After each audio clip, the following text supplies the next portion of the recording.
जय हिंद दोस्तों, कैसे हैं आप सभी। उम्मीद करता हूं बहुत अच्छे होंगे। स्वागत है आपके अपने चैनल इंडियाज नोटबुक पर। फ्रेंड्स, आपको तो पता ही है कि हमारे चैनल पर आपको डेली कौन कौन से कंटेंट मिल रहे हैं देखने के लिए। आपको प्लेलिस्ट में जाकर दिख जाएगा सब कुछ। हर एक चैनल की प्लेलिस्ट बनी हुई है, हर एक वीडियो की प्लेलिस्ट बनी हुई है फ्रेंड्स, आप जाकर उसमें देख सकते हैं। सो फ्रेंड्स, आज जो हम इसमें कवर करवाने वाले हैं लेक्चर, वो है आपका टॉपिक वाइज जीके। फ्रेंड, जैसा कि मैंने आपसे वादा किया था कि एक दिन आपको जीके का टॉपिक वाइज लेक्चर मिलेगा और एक दिन आपको प्रैक्टिस सेट का लेक्चर मिलेगा देखने के लिए। और फ्रेंड्स, मैंने ये भी कहा था कि मैं आपकी सारी जीके को कंप्लीट करवा दूंगा ताकि आपका आने वाले समय में एक भी क्वेश्चन जीके से मिस नहीं हो सके। मतलब जीके की तरफ से तो फ्रेंड्स आप टेंशन लेना छोड़ ही दीजिए कि आपका आने वाले टाइम में जीके से एक भी क्वेश्चन मिस होगा। ये तो टेंशन आप लेना छोड़ ही दीजिए फ्रेंड्स, क्योंकि आज से इससे पहले फ्रेंड्स हमारा चैनल पर एक जीके का लेक्चर आ चुका है जिसमें फ्रेंड्स हमने प्राचीन भारत के स्रोत पढ़ाए थे। वो लेक्चर आप देखे जाके, उसके बाद इस लेक्चर को देखें, तभी आपको ये लेक्चर समझ में आएगा। फ्रेंड्स, अब मैं आपको शुरू से ही लेके चल रहा हूँ जीके में। पहले आपको मैं हिस्ट्री पढ़ाऊँगा, उसके बाद फिर आपको साइंस पढ़ाऊँगा, फिर पॉलिटी, फिर इकोनॉमिक्स, फिर आपका जितने भी लेक्चर आते हैं जीके में सब पढ़ाए जाएंगे A to Z। ठीक है फ्रेंड्स। अगर फ्रेंड्स वीडियो आपको पसंद आए तो लाइक जरूर करना फ्रेंड्स, क्योंकि फ्रेंड्स आपको तो पता ही है, आपके एक लाइक से, आपके कमेंट से, आपके एक शेयर से हमें काफ़ी मोटिवेशन मिलेगा। सो इसलिए फ्रेंड्स अपना ऐसे ही साथ देते रहिए और अपना साथ बनाए रखिए। तो आज जो हम इसमें लेक्चर कवर करवाने वाले हैं फ्रेंड्स, अभी हमारा प्राचीन भारत चल रहा है, एंशिएंट इंडिया। ठीक है फ्रेंड्स। और आज जो हम इसमें लेक्चर कवर करवाने वाले हैं वो है आपका प्रागैतिहासिक काल। ये तो आपने फ्रेंड्स हिस्ट्री में पढ़ा ही होगा। सो इसलिए फ्रेंड्स मैं आपको सारे lecture A to Z cover करवाने वाला हूं। तो इसलिए फ्रेंड्स शुरू से ही हर चीज़ शुरू से लेके चलनी बहुत फ़ायदेमंद है। और इसमें फ्रेंड्स ऐसा नहीं है कि मैंने सारा कचरा भर रखा है, वही लाइन मैंने सिर्फ रखी हैं जो अक्सर जिनमें से क्वेश्चन पूछ लिए जाते हैं। तो चलिए फ्रेंड्स ध्यान से वीडियो को देखें। अगर वीडियो लॉन्ग बन रही है तो वीडियो को 2x मतलब प्लेबैक स्पीड में देख सकते हैं, लेकिन वीडियो को डीप तरीके से जरूर देखें फ्रेंड्स। अगर आप डीप तरीके से नहीं देखोगे तो फ्रेंड्स आप वीडियो को मिस कर दोगे और आपको वीडियोस बिल्कुल समझ में नहीं आएगी। एक बार देखें, 2 बार देखें, लेकिन फ्रेंड्स कोई भी किताब उठाने की आपको जरूरत नहीं है। ऐसे ही हमारे हर एक लेक्चर को कवर करते रहिए, आपका जीके में से एक भी क्वेश्चन मिस नहीं होगा। चलिए फ्रेंड्स, आज हमारा टॉपिक है प्राचीन भारत में प्रागैतिहासिक काल। चलिए इसके बारे में थोड़ा समझते हैं। प्रागैतिहासिक काल को पढ़ने की दृष्टि से 3 भागों में बांटा गया है। और वो कौन कौन से हैं आपके? पहला है आपका प्रागैतिहासिक काल, दूसरा है आपका आधैतिहासिक काल और तीसरा है आपका ऐतिहासिक काल या इतिहास। चलिए इसमें पहला समझते हैं, प्रागैतिहासिक काल किसे कहते हैं। चलिए इसके बारे में थोड़ा समझते हैं फ्रेंड। जिस काल में मनुष्य द्वारा घटनाओं का कोई भी लिखित में वितरण नहीं मिलता उसे प्रागैतिहासिक काल कहते हैं। समझ गए फ्रेंड्स। चलिए आगे बढ़ते हैं। इसमें पुरातात्विक साक्ष्य मिलते हैं परंतु लिखित साक्ष्य नहीं मिलते। इसमें कौन से साक्ष्य मिलते हैं आपके फ्रेंड्स? पुरातात्विक साक्ष्य मिलते हैं लेकिन लिखित साक्ष्य नहीं मिलते हैं। ये इंपॉर्टेंट लाइन हो गई यहाँ से। अगर फ्रेंड्स आपसे क्वेश्चन में एग्जाम में पूछ लिया जाए कि किस काल में पुरातात्विक साक्ष्य मिलते हैं, तो वो आपको ऑप्शन लगा देना है प्रागैतिहासिक काल। 3 ऑप्शन आएंगे फ्रेंड्स आपके, यही वाले, एक चौथा ऑप्शन कहीं से उठा कर रख सकते हैं। तो ऐसी लाइनों को फ्रेंड्स जरूर नोट करें। और मैं तो कहूँ फ्रेंड्स आप नोट्स जरूर बनाएं। इन नोट्सों को अपने नोटबुक पर जरूर नोट करें। अगर फ्रेंड्स आपको नोट्स बनाना अच्छा नहीं लगता है तो वीडियो का आप स्क्रीनशॉट भी ले सकते हैं। मैंने अपनी सारी लाइनें मिटा दी हैं। आप 1 मिनट वीडियो को पॉज करके आप वीडियो का स्क्रीनशॉट ले सकते हैं फुल एचडी में। इससे आपको पढ़ने में आसानी होगी और आप जल्द से जल्द लेक्चर को कवर भी कर पाओगे। चलिए फ्रेंड्स, पहली लाइन तो आपकी यही होगी नोट करने वाली, इसे नोट जरूर करें। चलिए अब दूसरा समझते हैं, आधैतिहासिक काल। चलिए इसके बारे में थोड़ा समझते हैं। आधैतिहासिक काल उस काल को कहते हैं जिसमें लिखित में लेख भी मिले हैं लेकिन उन लेखों को पढ़ा नहीं जा सका। हड़प्पा काल को आद ऐतिहासिक काल भी रखा गया है। इसमें भी इंपॉर्टेंट बात कही गई है, पहली लाइन में कौन सी है? आद ऐतिहासिक काल उस काल को कहते हैं जिसमें लिखित में लेख भी मिले हैं, लेकिन उन लेखों को कभी पढ़ा नहीं गया है। वो लेख कुछ ऐसे हैं जिन्हें आज तक कोई नहीं समझ पाया, ना ही कोई पढ़ पाया। ये एक बात किसमें आ गई आपकी? आद ऐतिहासिक काल में। चलिए अब तीसरा समझते हैं, ऐतिहासिक काल या इतिहास। चलिए, तो उस काल को कहा जाता है जिसमें लिखित साक्ष्य मिले हैं और उन्हें पढ़ा भी जा सका, अर्थात इस काल में पुरातात्विक साक्ष्य एवं लिखित साक्ष्य दोनों मिले और पढ़े भी गए।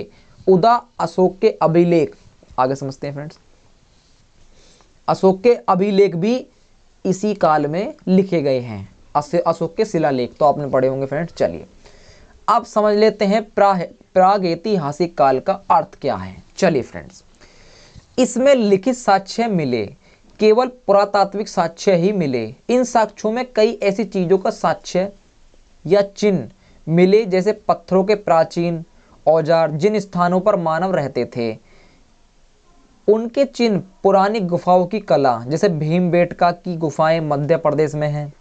इसमें गुफा चित्रकारी का प्राचीन इतिहास मिलता है। इस काल में मानव छोटे छोटे कबीलों या समूह में रहते थे और जंगली जानवरों से जूझते हुए अब जीवन बिताते थे। उस समय में ऐसे कई जानवर थे जो आज आधुनिक समय में विलुप्त हो गए हैं। फ्रेंड्स, आपने काफ़ी गौर किया होगा, कुछ ऐसे जानवर भी थे जो आज के टाइम में विलुप्त हो गए हैं, मतलब गायब हो चुके हैं।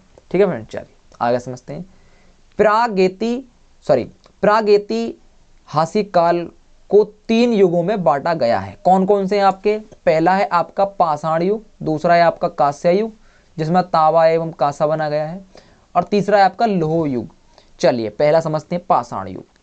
पाषाण युग में पत्थरों के हथियार एवं औजार बनाए जाते थे, क्योंकि मानव अपनी और अपने कबीले की जंगली जानवरों से रक्षा करने के लिए पत्थरों को उपयोग करते थे। इसलिए इन्हीं पत्थरों को कुछ आकार देकर औजार बनाते थे। देखिए फ्रेंड्स, यहाँ पे ये पत्थरों का इस्तेमाल करके आग का आविष्कार मानव ने किया। चलिए दूसरा समझते हैं फ्रेंड्स, कांस्य युग। इस समय हथियार एवं औजार कांसे ब्रॉन्ज के बनते थे। ठीक है फ्रेंड्स, चलिए अब तीसरा समझते हैं, लौह युग। इस समय तक लोहे का उपयोग शुरू हो गया था, अतः औजार हथियार बनाने में लोहे का प्रयोग किया जाने लगा। ठीक है फ्रेंड्स, चलिए आगे समझते हैं। पाषाण युग को निम्न भागों में बांटा गया है। कौन कौन से हैं आपके? पूरा पाषाण युग, मध्य पाषाण युग और नव पाषाण युग। तो ये तो फ्रेंड्स आपने काफी पढ़े होंगे डीप तरीके से। अब और समझ में आएगा फ्रेंड्स आपको, इसमें भी समझाता हूँ फ्रेंड्स मैं आपको, ये भी आपको अच्छी तरीके से समझ में आएगा। तो चलिए फ्रेंड्स, इसमें पहला पढ़ते हैं पूरा पाषाण काल, जिसे हम पूरा पाषाण काल भी कहते हैं।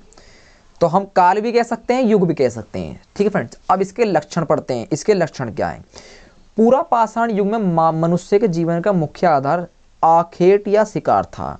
पशुपालन का उसे ज्ञान बिल्कुल नहीं था। आग का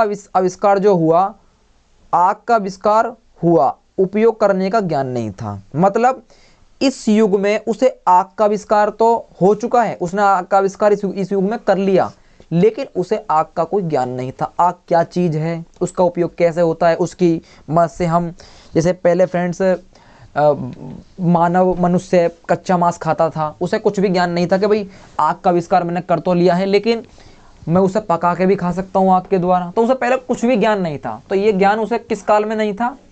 पूरा पाषाण युग में उसे कुछ भी ज्ञान नहीं था। सिर्फ आग का आविष्कार किया था, लेकिन उसे आग का कैसे उपयोग करते हैं ये सब, इस चीज़ का उसे कोई ज्ञान नहीं था। चलिए आगे समझते हैं औजार। अधिकांश औजार स्फटिक पत्थर के बने थे। सन 1863 ईस्वी में रॉबर्ट ब्रूस फुट वह पहले व्यक्ति थे जिन्होंने पूरा पाषाण कालीन औजारों की खोज की थी। प्रथम भारतीय पूरा पाषाण काल कलाकृति पल्लावरम नामक स्थान से प्राप्त हुई थी। ठीक है फ्रेंड्स, चलिए आगे समझते हैं। अब दूसरा है आपका मध्य पाषाण युग। चलिए इसके बारे में थोड़ा समझते हैं।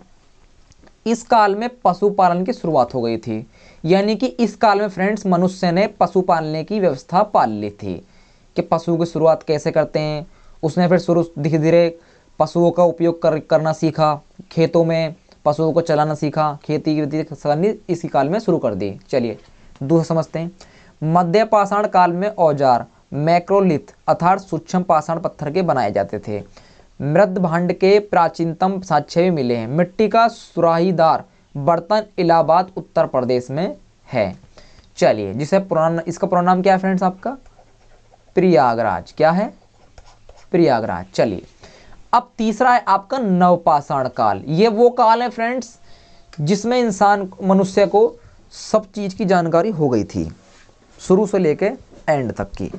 उसने फ्रेंड्स पहले वो उसके शरीर पर तन नहीं थे, कपड़े नहीं थे, तो इस काल में उसे सब कुछ जानकारी हो गई थी, अपने तन वन ढकना सीख गए, ये सब। चलिए इसके लक्षण समझते हैं पहले। नवपाषाण युग में पहिए का आविष्कार हुआ था, यानी कि इसमें इसने पहिए का आविष्कार कर दिया। जैसे बैलों के नीचे पहिए लगा के उन्हें खेत में जुतवा देते, अपने कोई भी सामान लाना हो तो उसके लिए उसने पहिए का आविष्कार करना सीख लिया। पहिया नुमा मनुष्यों में स्थायी निवास की शुरुआत हो गई। मतलब पहले उनके रहने के लिए घर नहीं थे, तो उन्होंने घर बनाने की भी शुरुआत कर ली थी। अगर भाई सिंपल सी बात है फ्रेंड्स, पहिए का आविष्कार कर लिया तो घरों को भी, मतलब अपने निवास के लिए, सोने वोने के लिए, रहने पाने के लिए उन्होंने घरों की शुरुआत भी बनाने की शुरुआत कर दी। चलिए कृषि, खेती की शुरुआत भी नवपाषाण युग में हो गई थी। फ्रेंड्स सिंपल सी बात है, पशुपालन की शुरुआत हो गई तो खेती की शुरुआत उन्होंने हो गई, मतलब अन्न उगाना उन्होंने सीख लिया था। ठीक है फ्रेंड्स। चलिए तीसरा समझते हैं। कृषि में सबसे पहली प्राचीन फसल गेहूं, पहला खद्दान और जौ थी। यानी कि नवपाषाण काल में जो मनुष्य ने जो सबसे पहले खेती की थी वो आपकी गेहूं और जौ की थी। क्वेश्चन अक्सर पूछ ले जाते हैं ऐसे एग्जाम में, ये भी बहुत इंपॉर्टेंट चीज है। चलिए आगे समझते हैं फ्रेंड। कृषि का पहला अन्न के उत्पादन करने का स्थान मेहरगढ़ पश्चिम बलूचिस्तान में स्थित है, पाया गया है। ठीक है फ्रेंड्स। आग के उपयोग की जानकारी उसे हो ही गई थी। पशुपालन की शुरुआत हो गई थी, सबसे पहले कुत्ते को पालतू जानवर बनाया गया था। ये भी इंपॉर्टेंट है फ्रेंड्स कि मनुष्य ने सबसे पहला अपना जो पालतू जानवर बनाया वो किसे बनाया?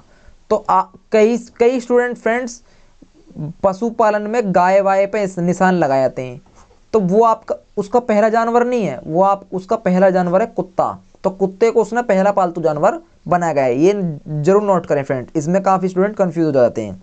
चलिए आगे समझते हैं। पहला औजार कुल्हाड़ी बनाया गया था, ये भी इंपॉर्टेंट है फ्रेंड्स कि मनुष्य ने पहला औजार कौन सा बनाया था? तो वो बनाया था आपका कुल्हाड़ी। क्या बनाया था? कुल्हाड़ी। ठीक है फ्रेंड। अतिरम पक्कम अर्थात से स्थान से ये प्राप्त हुई थी। ठीक है फ्रेंड। चलिए आगे समझते हैं। सेकंड है फिर आपका तारम पाषाण युग, तांबा या कांसा। चलिए फ्रेंड्स इसके बारे में थोड़ा समझ लेते हैं। तारम पाषाण युग को नवपाषाण के बाद का समय माना जाता है। यह सभ्यता 5000 ईस्वी, कितनी फ्रेंड्स? 5000 ईस्वी पूर्व की थी।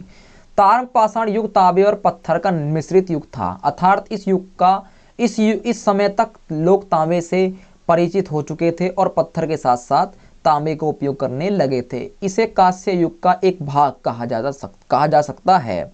मनुष्य द्वारा उपयोग सर्वप्रथम धातु तांबा ही थी। ये भी इंपॉर्टेंट है फ्रेंड्स कि मनुष्य द्वारा सर्वप्रथम जो धातु थी उपयोग की गई थी वो कौन सी थी? तो वह थी आपकी तांबा। ठीक है फ्रेंड्स। तारम पाषाण युग से संबंधित सबसे अधिक शोध पश्चिम महाराष्ट्र में हुए हैं। इसमें कुछ स्थान देमाबाद, जोरवे, चंदोली, इनाम गांव प्राप्त हुए हैं। इन्हें जोरवे संस्कृति में रखा गया है। चलिए तीसरा देखते हैं फ्रेंड्स, लोह युग। कौन सा है आपका? लोह युग। इसके बारे में थोड़ा समझते हैं।